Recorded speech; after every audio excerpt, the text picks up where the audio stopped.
So, whatever happened to Eric Kim? I learned about and started shooting street photography in early 2010. Now, if you learned about the genre around the same time, if not earlier, you know that there was really no online presence for street photography. If you were to type in street photography into Google search engine, you probably have a couple blog posts about the topic, about the genre.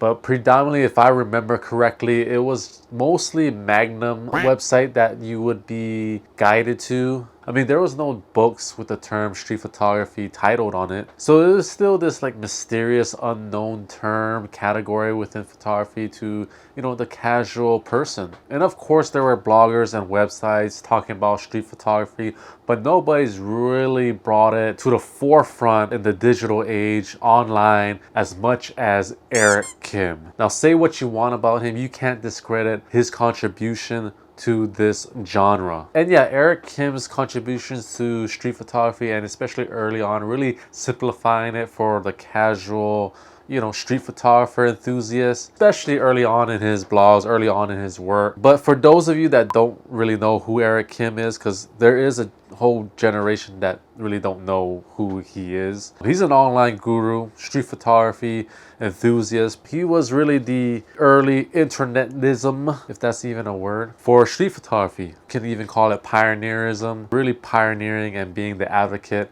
online for street photography within the online space. There probably was, but not to his magnitude at that time, because you got to remember there was Magnum had a website and everything, but you know, you're just catering to really hardcore or professional, you know, people that are really know the genre of street photography. They would know Magnum. And then there was In Public 2000s, they formed together, and so you would see them on the search engines. But with Eric's relentlessness and creating content in his blogs, he would write blogs daily, sometimes more than one a day.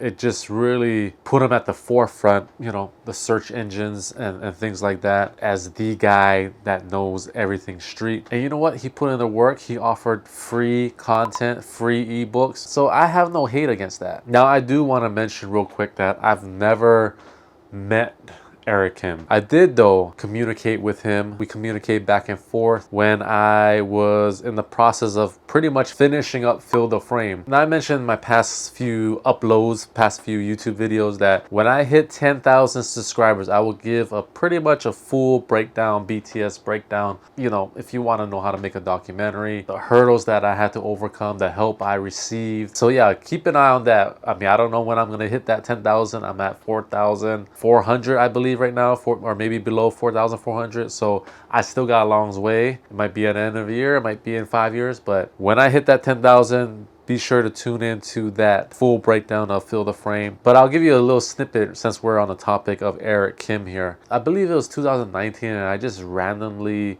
search Hawaii street photography workshop. I was experimenting of putting one together myself, and you know what, his site came up, which was very strange, because especially at that time, pre-COVID, street photography in Hawaii was very, you know, there was not a lot of people, if anybody, really doing it. Maybe 2 or 3 people that I knew of. And so I clicked on the link, and he gave the whole dates. You know, he likes to promote his workshops in advance to see if there's anybody that, you know, pre-sale kind of marketing tactics. I asked a friend, a good friend that knows him pretty well. I got a hold of a few of his emails, and I reached out to him because, you know, I thought it would be cool to include him in the film Fill the Frame, because he's had such a big impact on, you know, street photography and the digital age rather. And I emailed him, and surprisingly he got back to me. He said that he would be down for an interview and be down to meet up and be part of this film. What he was doing in Hawaii was his wife, Cindy, was doing her dissertation at the University of Hawaii, Manoa. So he was really up the street for me. We could have made it happen. So, you know, I thought this is going to happen. We're going to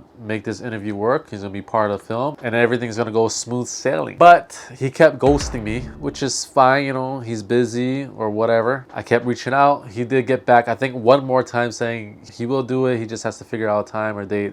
You know, he has to get things sorted out. I kept reaching back out to him, and it just never came to fruition.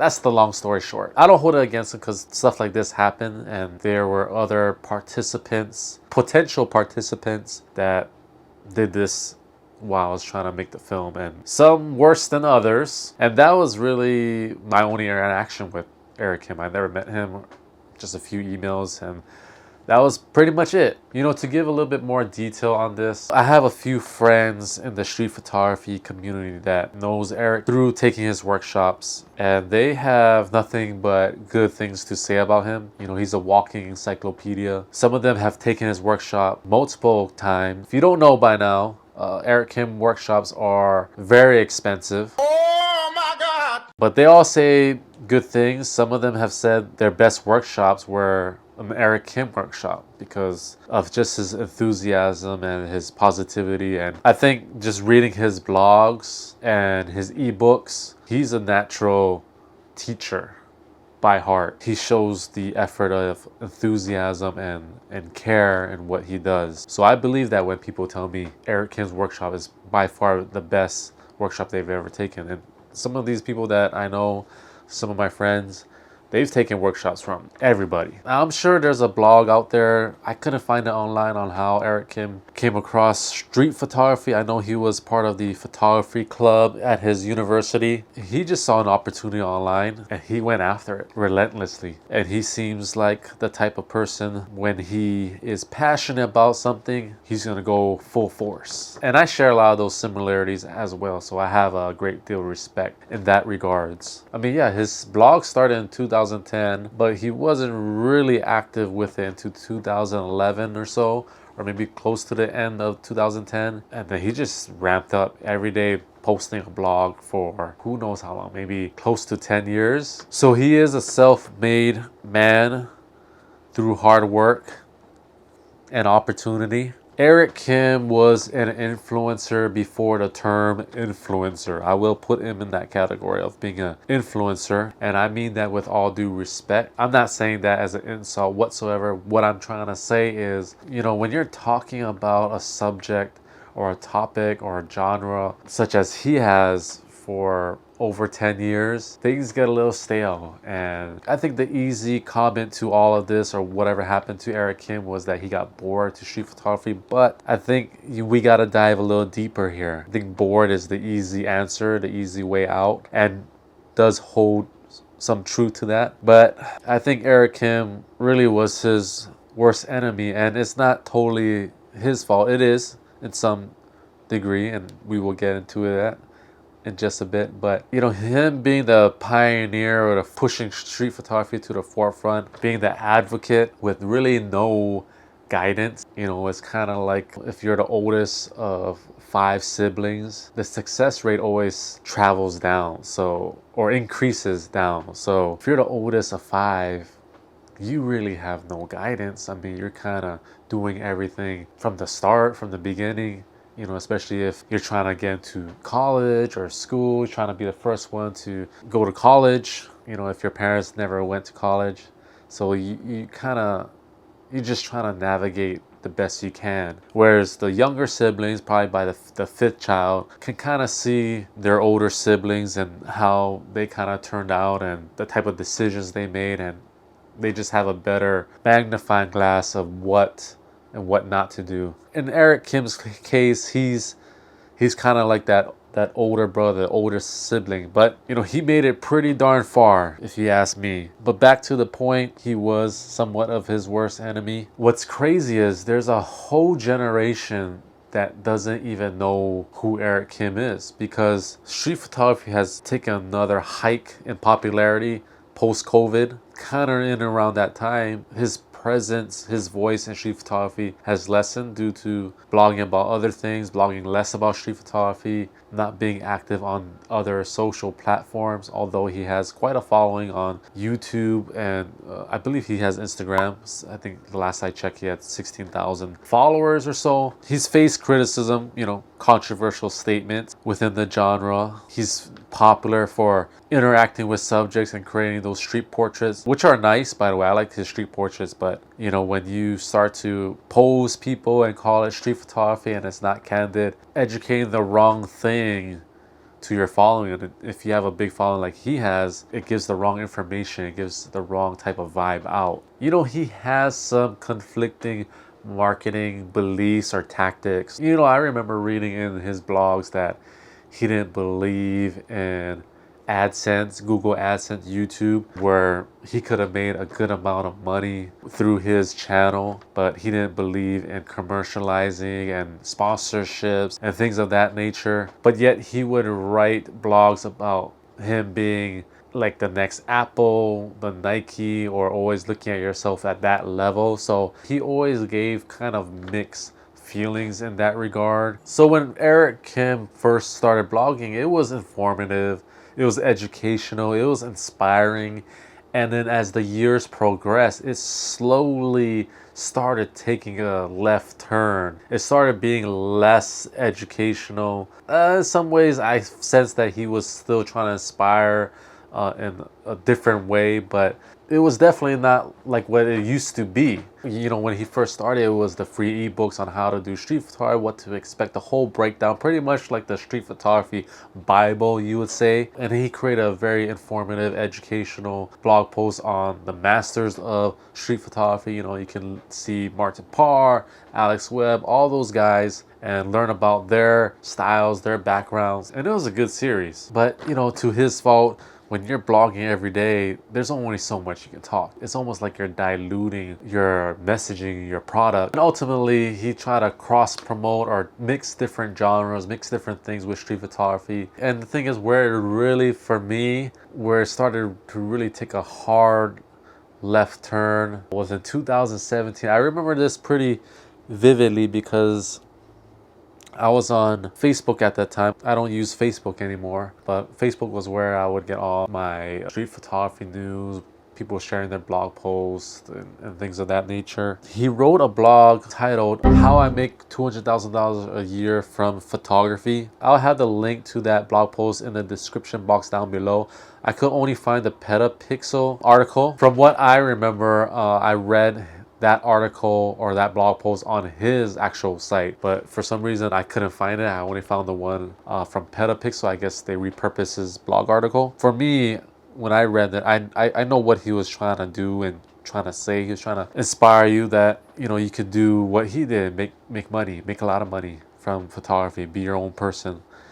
But the internet, it's challenging because the internet, the people on the internet don't like the fact that you mix art with money, with earning. For some reason, it becomes commercialized, or you don't seem like an artist.